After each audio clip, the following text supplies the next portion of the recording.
I'm Dave Palumbo, founder of Species Nutrition.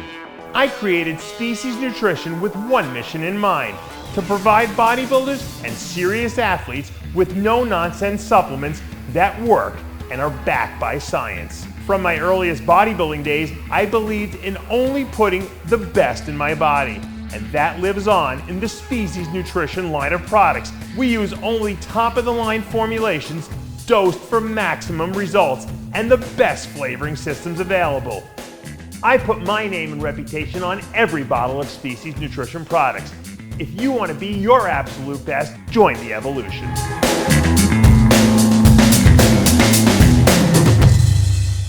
From the 2025 New York Pro, the New York Pro just letting out Nick Walker, shutting the door and becoming the first ever three-time New York Pro champion alongside Kriso and Saso and Matt Greggo. I'm Siddique Farooqi. So glad you can join us, Chris. Nick Walker slamming the door shut. It seemed almost as if the inevitable became reality. Initial reaction, what Nick brought here to the stage, maybe as compared to what he brought last week in that epic battle with Derek in Pittsburgh. Well, both weeks he brings overwhelming size, overwhelming density, freak factor that fans, judges like, competitors hate. I think at this show he was actually tighter in the glutes and hams than he was last week. His glutes and hams were like outstanding here. I think overall last week he had a little bit more polish. Well, not a little bit more. He had more polish last week, which polish is like the intangible of just sharpness in all the poses and all the key areas. It's not just that he wasn't sharp here, but he wins this based on overwhelming a field. You know, just more of everything from arms to torso right down to quads and calves. Matt, what you saw here tonight on this New York Pro stage and really last week against obviously one of the best in the world in Derek Lunsford, what attributes have you seen out of Nick over the last 2 weeks that makes you think this is someone that can stand with the best of the best, with the Derricks, with the Hotties, with the Samsons in 4.5 months on that Olympia stage? I think it's safe to say that Nick announced himself as someone who is definitely in the running to win the Olympia right now. And, you know, he's been going against some very, very high-quality athletes. And last week was a close call. This one, I think he pretty much dominated the field and showed that there is a level in bodybuilding for sure. Because I feel like, you know, Williams, great competitor, Regan, Sass, Kriso, all great. But Nick just had an overwhelming size, density, muscularity that just you couldn't leave when you were looking at him. And some of the things that I look at is the back double. Yeah. You know, people criticize his waist. I am one who goes to his waist too, but in that back double, you just see a crazy X-frame, crazy hamstrings. The glutes I thought here were better than last week in Pittsburgh, and I will go on record and say that's probably one of the best back doubles in bodybuilding right now, period. Obviously, his most muscular, same deal, that he has one of the best, most musculars, and those are two very important poses. And those are two poses that he dominates most competitors. So I think going to Olympia, he's cementing himself as one of the top guys for sure. You know, last week we talked about that epic battle between him and Derek going to overtime, and much of what was discussed was from behind. That Derek obviously very dominant from behind, but more so particular from the glutes, a little bit sharper in the glutes. What did you see different from last week to this week from behind for Nick Walker? Like I said, he was tighter in the glutes and hams. Which is important because he's, you know, it's a back. I think we look at the back double bicep as we look at backs, but you have to put up the double biceps too. Right. So he's got towering biceps, very big shoulders, so great glutes and hams here. So it's a total package from the arms all the way down to the hams. So we tend to obsess about glutes and hams, and then we obsess about the back, but it's inclusive. So he's very, very impressive in the back double because of the shoulders and arms and the glutes and hams, and the back too. I mean, the back is far better than last year. It's improved immensely since last year, and you know, he's just got a very powerful physique, and I think fans love a powerful physique. Judges love a powerful physique, and like I said before, the only one who hates the powerful physique is the competitors. Well, you know, I'm glad you brought up that point because we've often talked about the attributes and the look that Nick brings to the stage. And Dave mentioned this all the time, that he needs to be the biggest, freakiest, most shredded, most conditioned guy on that stage. There is such a variety now in the open class, especially at that top level. You have tall, you have short, you have the more quote-unquote aesthetic, and then you have someone like Nick, who, as Chris just alluded to, is more of a power bodybuilder. And that kind of brings me to, we're looking ahead 4.5 weeks from now. Again, I mentioned talking to you about prejudging, and you said that maybe last week his abs are a little bit more etched in. Right. Maybe the pretty factor is never going to be his game. His game is always going to be the power look. What would you like to see between now and October out of Nick Walker? I think it definitely comes down to playing up your strengths. You know, you can't play other people's strengths. So the perfect example is Martin Fitzwater last week. He did not play up his strengths with his conditioning lines, and it hurt him. And I think for Nick, you definitely need to play to your freak factor status, right? And I do think if he can kind of build upon that to some degree with aesthetics, I think it'll really translate to an incredible physique at the Olympia. And what does that mean? I think just something minor like adding a little more quad sweep. Even, I know it sounds crazy, a little more lats from the front. They look great in the rear shots, but for example, like the front lat, he just doesn't get it out there enough. And when I look at a Mr. Olympia champion, I don't think of many weak poses, and that's a pose that I think that he really suffers in. So if he can bring a little more quad depth, more sweep, maybe a little more lats, and kind of get the upper pecs to pop a little more, especially on that front lat spread, I think that can really go far from at the Olympia when there's guys who, you know, Andrew Jack, who hit a front lat spread and just wide as a house, Samson Dowda, Derek Hottie. So I think he doesn't need to reinvent the wheel, but just minor improvements in the right areas to go a long way. Thought out of you as far as what you would like to see, maybe some improvements, some refinements out of Nick Walker between now and October. Well, ideally, I'd like him to see that he'd not do it for the third year in a row. Incoming the comment section.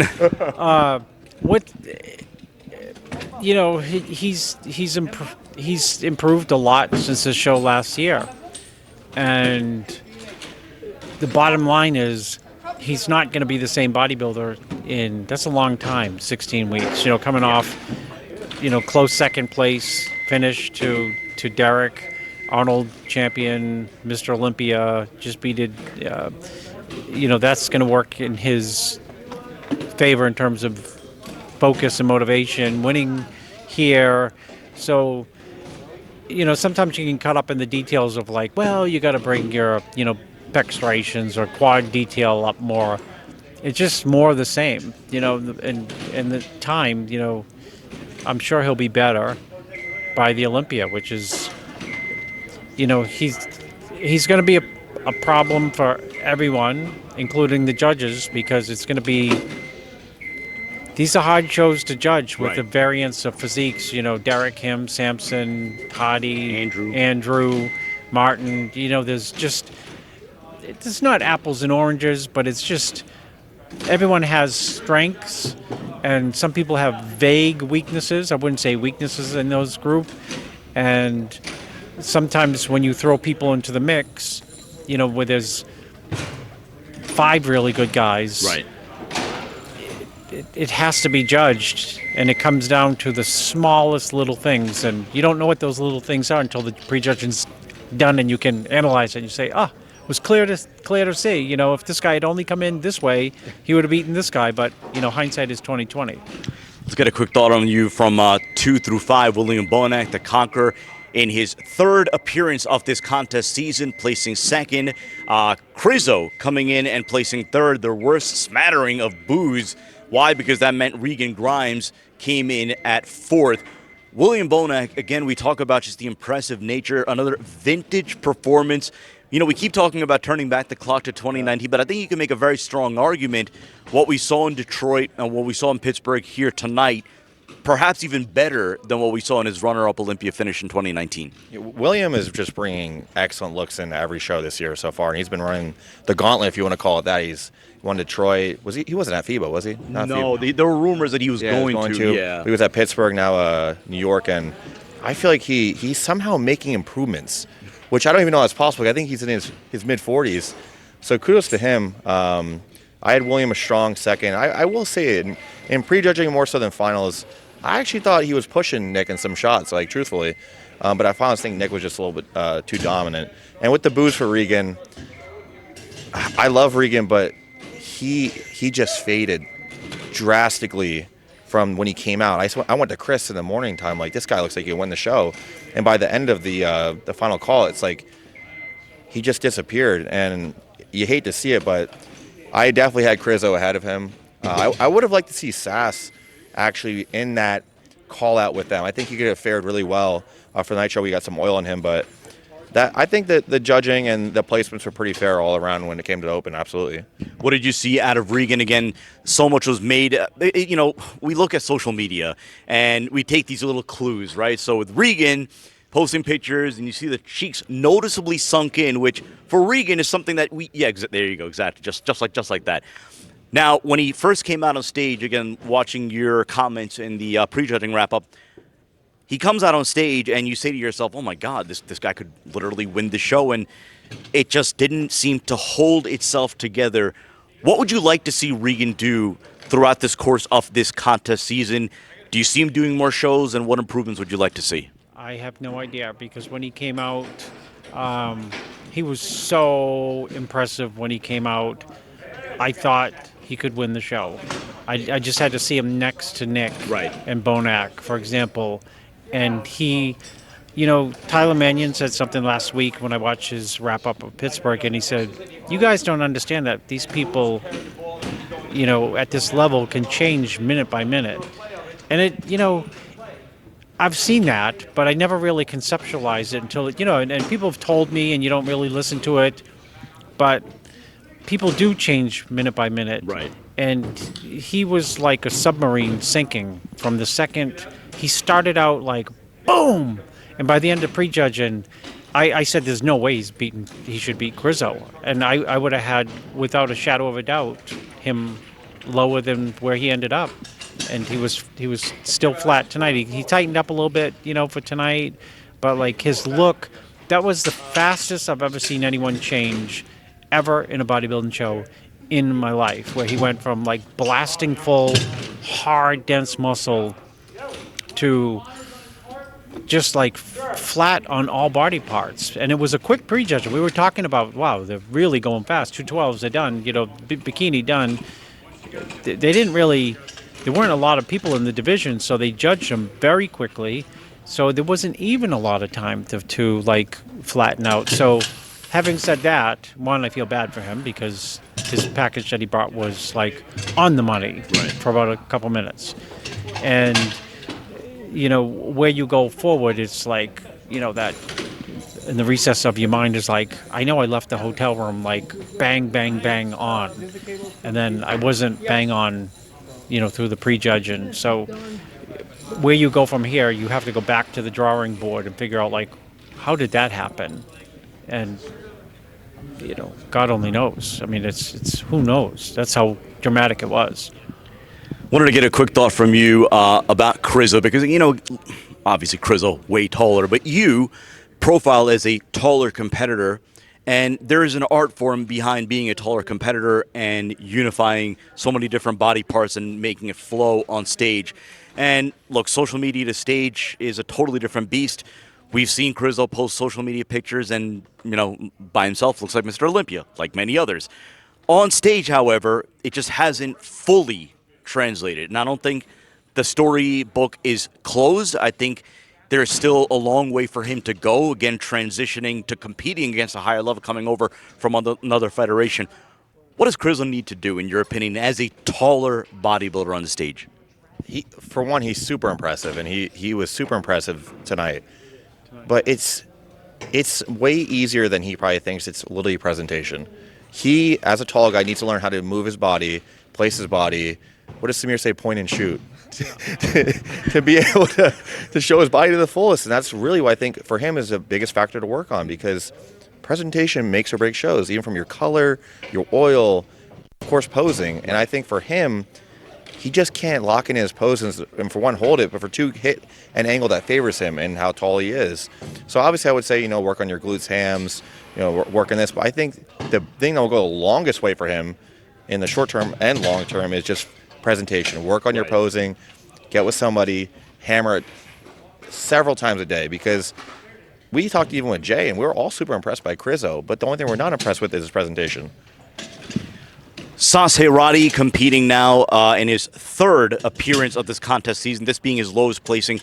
What did you see out of Sas as compared to what we saw in Detroit and at FIBO? No oil in prejudging. I mean, he looked, everyone's like, well, he looked dramatically better tonight, and it was just he's so dry, his skin is so dry. Right. The Persian conditioning. Yes. You put on oil, and we were watching with, me, Matt, and Ali Bilal saw him in the hotel room and thought, like, wow. And then we went to prejudge, and he just didn't look like the same as he did in the hotel room. Of course, we go back to the hotel room, right? We said, let's see what you look like. Wow.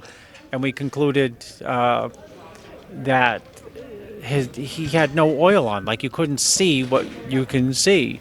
So he was flooded with oil tonight, and, he looked, drastically better. And Ali Bilal said that black people and white people should go light on oil, but if you have brown skin, you should go heavy on oil. I'm sorry. I'm picturing this in Ali Bilal's voice. It was not an opinion. It was an absolute declaration of historical fact. So I actually went back and just put as much oil as I possibly could for him on the night show, and people were like tonight, like, wow, he was blazing tonight. So everything's a learning process. Cal is next now for Sas. What's the game plan? It was just the snapshot that you have right now. Come in like this and different lineup. Minus out Nick. I think he can beat Kriso side by side. Be a battle. I definitely think he can beat Reagan. He's almost. That's the bottom line. You just got to keep showing up. If you keep showing up consistent, it's going to happen for you. And, he's got the eye of the judges, and it's just a matter of sometimes like the lineups, Look at this lineup. You got a headliner winning the show. Yeah. Francisco Barrios Buch. I know his name is spelled like VLK, but it's pronounced Buch. Winning the 212, impressive fashion over truly a perennial powerhouse in Angel Calderon. But Matt, I know you were very interested in talking about what we saw in the classic physique. Terrence Ruffin, second consecutive week coming out on top against truly one of the rising stars in all of classic physique in Jose Manuel Munoz. I'll ask you frame it the same way as opposed to what we had with Nick Walker. What impressed you most about Terrence tonight here as compared to in Pittsburgh? Terrence is very impressive. The shape, the posing, he knows how to place his body in the right spots. He just knows his body awareness is second to none. Some of the best in the IFBB.